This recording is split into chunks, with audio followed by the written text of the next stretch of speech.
স্বাধীনতা যুদ্ধে যারা আমাদের মুক্তিযুদ্ধ ভাইরা নিহত হয়েছে তাদের রুহের মাধ্যমে কামনা করছি, যারা জীবিত আছেন তাদের প্রতি শ্রদ্ধা করছি।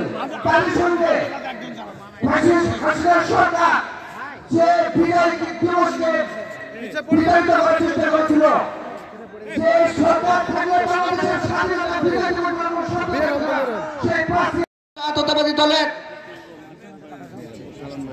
মহান বিজয় দিবসের এই দিনে যার নামটি না বললে আজকের এই অনুষ্ঠানটি অসমাপ্ত থাকবে, সেই সেক্টর কমান্ডার, স্বাধীনতার ঘোষক, সারা বাংলাদেশের 18 কোটি মানুষের নয়নের মন।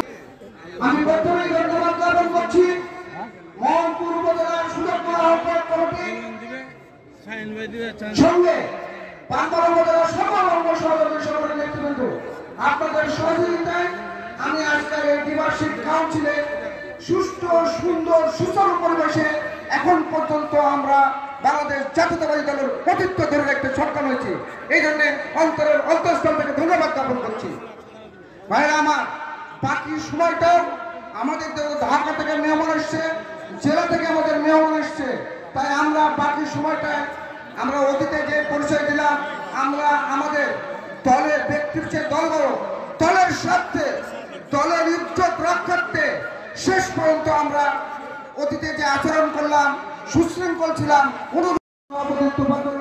ভাই, জেলা বিএনপি অন্যতম সদস্যবৃন্দ, মঞ্চে উপবিষ্ট বিভিন্ন জায়গা থেকে আগত আমাদের শ্রদ্ধেয় নেতৃবৃন্দ, সামনে উপবিষ্ট বাংলাদেশ জাতীয়তাবাদী দল তথা অঙ্গ সহযোগী সংগঠনে ফ্যাসিস্ট সরকারের আতঙ্ক বাংলাদেশ জাতীয়তাবাদী দলের সূত্রধনী ভাইরা, সকলকে জানাই বাংলাদেশ জাতীয়তাবাদী দল রাজশাহী জেলা বিএনপির পক্ষ থেকে সংগ্রামী সালাম এবং শুভেচ্ছা। আসসালামু আলাইকুম।